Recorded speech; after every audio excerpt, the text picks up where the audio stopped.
कांग्रेस विधायक अंबा प्रसाद के घर दूसरे दिन भी रेड। बोले बीजेपी ने हजारीबाग से लड़ने को कहा, मना किया तो ईडी भेज दी। झारखंड के बड़कागांव विधानसभा से कांग्रेस विधायक अंबा प्रसाद के घर से देर रात ईडी की रेड खत्म हुई। छापेमारी के बाद ईडी कई अहम दस्तावेज, विधायक के फोन, कई इलेक्ट्रॉनिक डिवाइस सहित अन्य सामान अपने साथ ले गई है।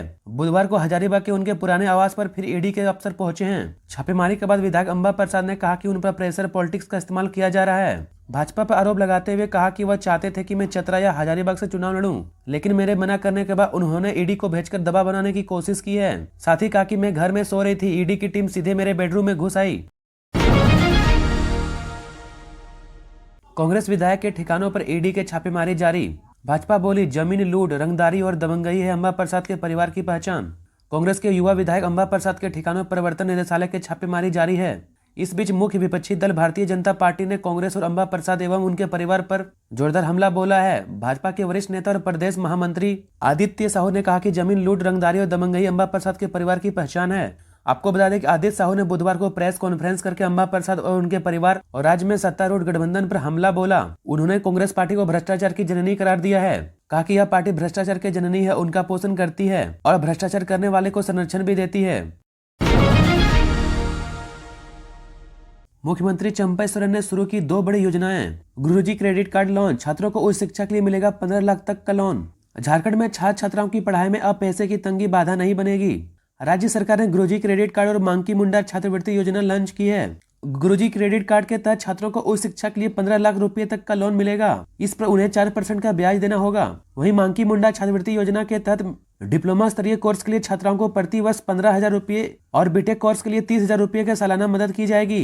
इस मौके पर 1200 स्टूडेंटों को क्रेडिट कार्ड और 900 छात्राओं को छात्रवृत्ति योजना का लाभ दिया गया। क्रेडिट कार्ड पोर्टल एवं छात्रवृत्ति विज्ञान प्रौद्योगिकी एवं नवाचार परिषद के लिए वेब पोर्टल भी लॉन्च किया गया है।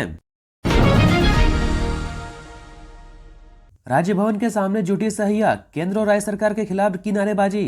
काम सेहत की रीट, 2 नहीं 18,000 मानदेय दो। मांगों के समर्थन में राज्य भर की सहिया राजभवन के समय जुटी और धरना प्रदर्शन किया। उन्होंने कहा कि वे ईमानदारी से अपना काम कर रही है। वे राज्य की सेहत की रीढ़ है। सुरक्षित प्रसव, जच्चा बच्चा की सुरक्षा, टीकाकरण अभियान, पल्स पोलियो की अभियान, कुष्ठ रोगी की पहचान, फाइलेरिया और क्षय रोगों की पहचान कर मरीजों को दवा उपलब्ध कराना, साथ ही कुपोषित बच्चों को स्वास्थ्य सेवा उपलब्ध करवाना तथा गर्भवती की जांच करवाना उनका काम है। इसलिए सरकार से हमारी मांग की हमें 2,000 रुपये नहीं बल्कि 18,000 रुपये फिक्स मानदेय दे। इससे पहले स्वास्थ्य सहिया संघ के आह्वान पर सभी सहिया का जुटान मोहराबादी में हुआ। वहां से पैदल मार्च करते हुए राजभवन के समक्ष पहुंचे। इन लोगों ने केंद्र और राज्य सरकार के खिलाफ नारेबाजी की। एक और मुश्किल में हेमंत सोरेन, समन अवमानना मामले में नोटिस। 4 अप्रैल को कोर्ट में लगाएंगे हाजिरी, ईडी ने दर्ज कराया है केस। झारखंड के पूर्व सीएम हेमंत सोरेन की मुश्किलें कम नहीं हो रही है। जमीन घोटाले मामले में सुनवाई और जांच जारी है। इसी बीच ईडी की ओर से समन जारी। अवहेलना मामले में सीजीएम कोर्ट ने उन्हें नोटिस भेजा है। सीजीएम के मिश्रा की अदालत ने अदालत में उपस्थिति को लेकर हेमंत सोरेन को समन जारी किया है। अदालत ने उनकी उपस्थिति को लेकर 4 अप्रैल को तिथि निर्धारित की है। आपको बता दें कि जमीन घोटाले मामले में पूछताछ के लिए ईडी ने पूर्व हेमंत सोरेन को कई समन भेजे थे, लेकिन वे केवल 2 समन में ही हाजिर हुए थे। ईडी ने इसे समन की अवहेलना मानते हुए अदालत में शिकायत दर्ज कराई है। बेटे ने पिता की गला रेत कर की हत्या, चाकू से 10 से ज्यादा बार किया वार, बेटी और पत्नी घायल, पुलिस ने किया गिरफ्तार। गिरिडीह में एक सनकी बेटे ने अपने पिता की गला रेत कर हत्या कर दी। बताया जा रहा है कि बुधवार सुबह किसी बात को लेकर दोनों के बीच झगड़ा हुआ था। इसी दौरान बेटे ने पिता के गर्दन पर चाकू से दर्जनों बार हमला कर दिया। इस दौरान बीच बचाव करने पहुंची पत्नी और बेटी को भी चाकू मारकर घायल कर दिया। आरोपी के नाम आलमगीर आलम है। वहीं मृतक की पहचान मोहम्मद बिरबल उर्फ हसीन मियां के रूप में की गई है। घटना गांवा थाना क्षेत्र के मालडा के लक्ष्मीपुर गाँव की है। अब 7 घंटे में रांची से बनारस। झारखंड को मिली एक और वंदे भारत ट्रेन, प्रधानमंत्री मोदी ने दिखाई हरी झंडी।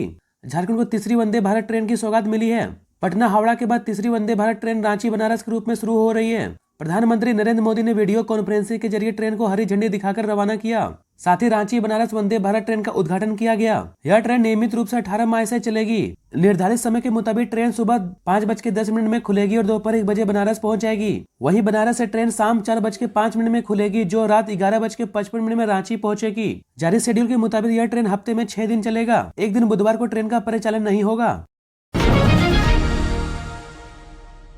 राज्यपाल सीपी राधाकृष्णन ने सीएए पर दिया बड़ा बयान। कहा, जब भी कोई कानून आता है तो सवाल उठते हैं। झारखंड के राज्यपाल सीपी राधाकृष्णन ने केंद्र सरकार द्वारा देश में लागू सीएए पर बड़ा बयान दिया है। उन्होंने कहा कि भारत अनाथों का देश नहीं है जो कोई भी आए और यहाँ बस जाए, इसे हमें स्ट्रीमलाइन करना होगा। उन्होंने आगे कहा कि जब भी कोई कानून आता है तो सवाल उठते हैं, लेकिन इन सबसे अलग हमें इसके पीछे मकसद को भी समझना होगा। देवघर में 15 मार्च को 3 घंटे का होगा बाबा धीरेन्द्र शास्त्री का प्रवचन, प्रशासन की है ये तैयारी। बागेश्वर धाम के बाबा धीरेन्द्र शास्त्री के प्रवचन देवघर में अब केवल 15 मार्च को होगा। देवघर कॉलेज में दोपहर 3 बजे से शाम 6 बजे तक धीरेन्द्र शास्त्री प्रवचन देंगे। इससे पहले धीरेन्द्र नाथ शास्त्री बाबा बैद्यनाथ मंदिर में पूजा अर्चना भी करेंगे। गोड्डा सांसद निशिकांत दुबे की अगुवाई में देवघर कॉलेज मैदान में पंडाल बनाने का काम शुरू हो गया है। कार्यक्रम को लेकर सुरक्षा की चाक चौबंद व्यवस्था की जा रही है। इस दौरान धीरेन्द्र नाथ शास्त्री प्रभु राम और हनुमान जी के संवाद से कथा की शुरुआत करेंगे। पंडाल में 50,000 लोगों को बैठने की क्षमता होगी। कुल 12 एलईडी स्क्रीन पंडाल के आसपास भी लगाए जाएंगे। अगर किसी श्रद्धालु को पंडाल में जगह नहीं मिलती है तो वे स्क्रीन के माध्यम से धीरेन्द्र नाथ शास्त्री की कथा का श्रवण कर पाएंगे। राजनाथ सिंह की झारखंड यात्रा से पहले एनएसजी की टीम इटखोरी में सुरक्षा व्यवस्था का लिया जायजा। रक्षा मंत्री राजनाथ सिंह से पहले एनएसजी के अधिकारी चतरा जिले के इटखोरी पहुंच गए हैं। इटखोरी में एनएसजी के अधिकारियों ने सुरक्षा व्यवस्था का जायजा लिया। रक्षा मंत्री राजनाथ सिंह की चतरा यात्रा से 2 दिन पहले की इटखोरी में सुरक्षा व्यवस्था का जायजा लेने के लिए दिल्ली से एनएसजी के अधिकारी की एक टीम मां भद्रकाली मंदिर परिसर पहुंची। अधिकारियों की टीम ने मां भद्रकाली मंदिर परिसर स्थित कार्यक्रम स्थल का निरीक्षण किया। राजनाथ सिंह के आगमन से लेकर प्रस्थान तक के कार्यक्रम पर विस्तार से चर्चा की। आपको मालूम हो कि राजनाथ सिंह 15 मार्च को भद्रकाली मंदिर आएंगे। वे भाजपा के बूथ स्तरीय कार्यकर्ताओं को संबोधित करेंगे। 16 मार्च को झारखंड में हो सकती है बारिश। कल से छाएंगे बादल। जानिए अगले 4 दिन में रांची और आसपास कैसे रहेगा मौसम। राज्य में एक बार फिर से वेस्टर्न डिस्पर्सन का असर दिखेगा। मौसम विज्ञान केंद्र का पूर्वानुमान है कि वेस्टर्न डिस्पर्सन के असर से राज्य में 14 मार्च से बादल छाएंगे। वहीं 16 मार्च से राज्य के कई हिस्सों में बारिश हो सकती है। जारी रिपोर्ट के मुताबिक 16 मार्च को राज्य के उत्तरी पश्चिमी मध्य और दक्षिणी हिस्सों में हल्की बारिश हो सकती है। 17 मार्च को कहीं कहीं बारिश हो सकती है। 18 मार्च तक राज्य के कई जिलों में वेस्टर्न डिस्पर्सन का असर रहेगा। इस दिन राज्य के पश्चिमी हिस्सों में बारिश का पूर्वानुमान लगाया गया है।